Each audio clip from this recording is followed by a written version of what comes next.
You've all probably had a phase in your life when you really didn't know who you were.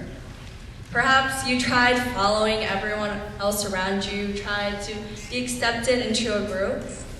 Well, I've been there too. In elementary school, I really wanted to be a part of this group of well-liked girls. I asked my mom to buy me the same pair of Nike shoes that they wore. I wanted to be like them. This continued into high school, and I found myself searching up the top 100 Billboard hits, the songs that everyone was singing along to at homecoming. But through a series of realizations and reflections, I understood that this wasn't who I was. I was hiding my genuine self, and not only was the world missing out, but I was missing out on the true capabilities of Therese Kim. Let me bring your attention to the Sugar Bear hair gummies, which the Kardashians, Vanessa Hudgens, and Dove Cameron raved about online, claiming that these little guys gave them their smooth, silky hair. Their fans rushed to buy these gummies, but the reality is, dermatologists and nutritionists criticized these gummies because they had little to no health benefits. In an increasingly mobile world, some teens can't help but overly worry about the opinions of their peers, so they create a mask to hide behind on social media and in reality. Facing difficulty to accept their authentic selves, people may sacrifice their genuine opinions to follow a set of popularized behaviors and beliefs espoused by those who are trending. Today, I'll be explaining why people are so focused on excessively conforming to their peers and environment, and some personal and societal consequences from this lack of authenticity. Then, I'll discuss why simply being yourself is not a viable solution to avoid conformity. By instinctual and historical means, you feel obligated to act differently in certain situations, thus conforming to expectations.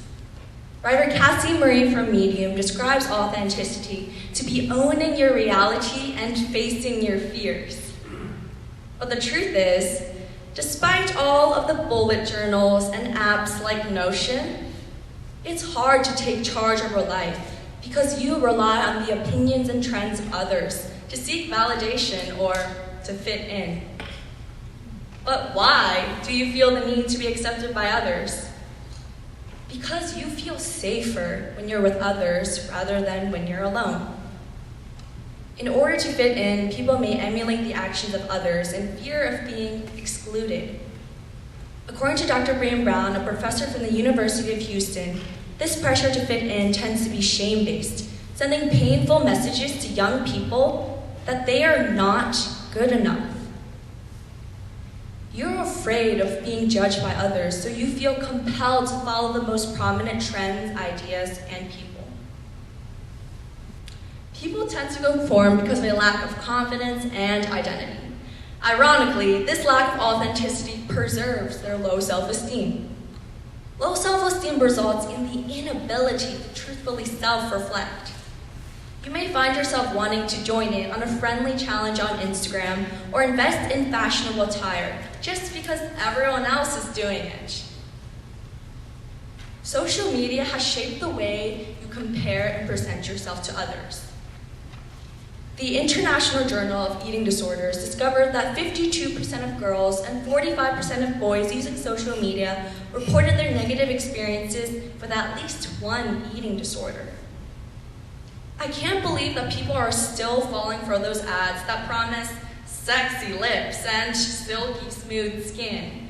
I mean, did those Kardashians fans really get their glowing hair? Of course not. You are pressured to conform to the extent that you allow the conversations you have and the posts you see to dictate your life.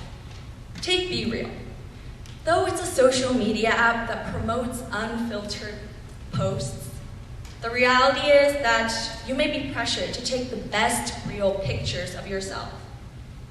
I like the attempt to promote authenticity, but people can wait until later in the day to take their daily BeReal when they seem more presentable. Social media has led to inauthentic lifestyles and inflicts severe damage. Did people actually eat Tide Pods and set themselves on fire?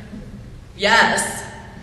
People actually did in 2018 and 2019, and teens continue to endanger themselves by partaking in dangerous trends. Like this one. Recently, teens were vandalizing and stealing school property, recording themselves and uploading these videos to the internet. In truth, conformity can cost you everything that you've worked so hard for. There's been an increase in the number of deaths associated with hazing at colleges. In 2021, 20-year-old Stone Foltz from Bowling Green State University lost his life, having 4 times the legal limit of alcohol blood content in his body.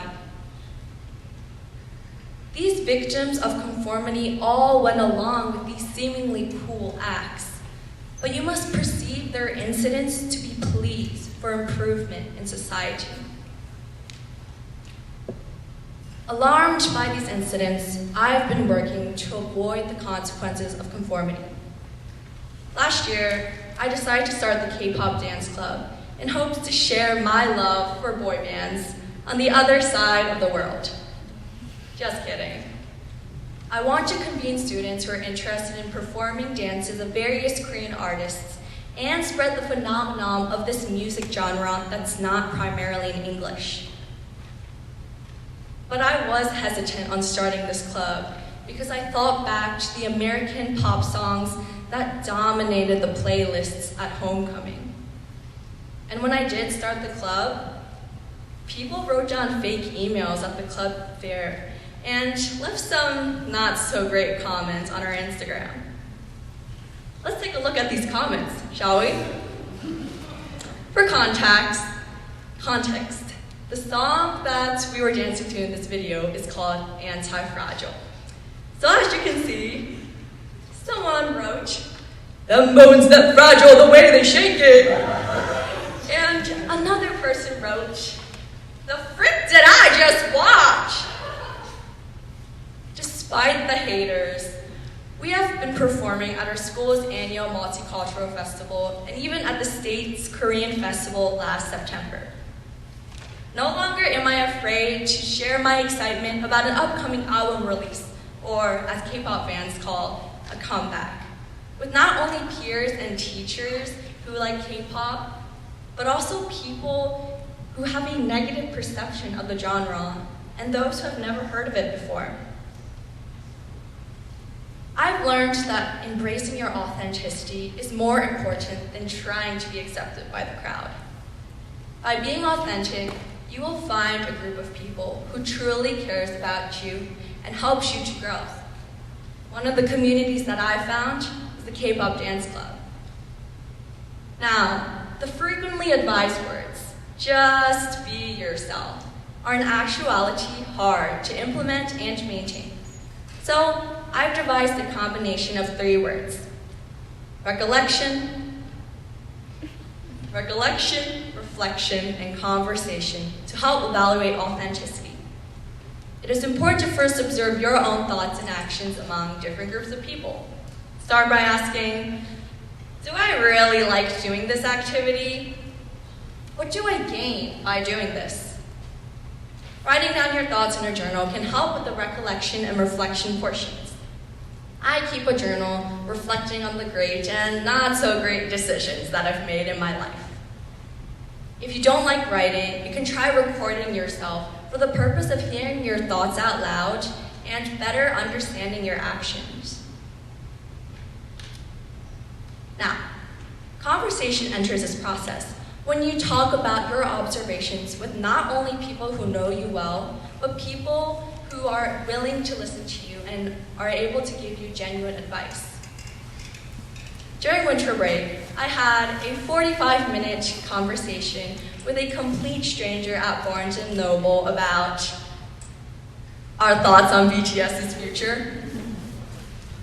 Instantly connected by this similar interest that we had, talking to this lovely stranger and now reflecting on our conversation right now, confirmed my decision to start the K-pop dance club, listen to the music I actually like, and continue spreading my appreciation for this music genre. Authenticity is important because your community will benefit from your true ideas, values, and character, as conformity decreases the diversity of ideas and attitudes. Your changes in behavior and conscious thoughts about yourself are normal. It's understandable that you may try to think or act a certain way. However, working to accept yourself as who you truly are will increase your self-esteem and improve your well-being. Louisiana Tech University study concluded that when you're authentic, you're able to withstand social pressure and be appreciated in the meaningful relationships you have. So, it all starts with you. You're not expected to act or think like your peers or others. As it is, the toughest peer you may ever face is yourself. So, let's think back to the combination of the 3 words that I've shared with you today: recollection, reflection, and conversation. Let's try to implement these words and start with the baby steps. In lieu of the hair gummies, or all of the artificial trends and products that all of your friends are indulging in, opt for the Haribo gummy bears and just enjoy them authentically. Thank you.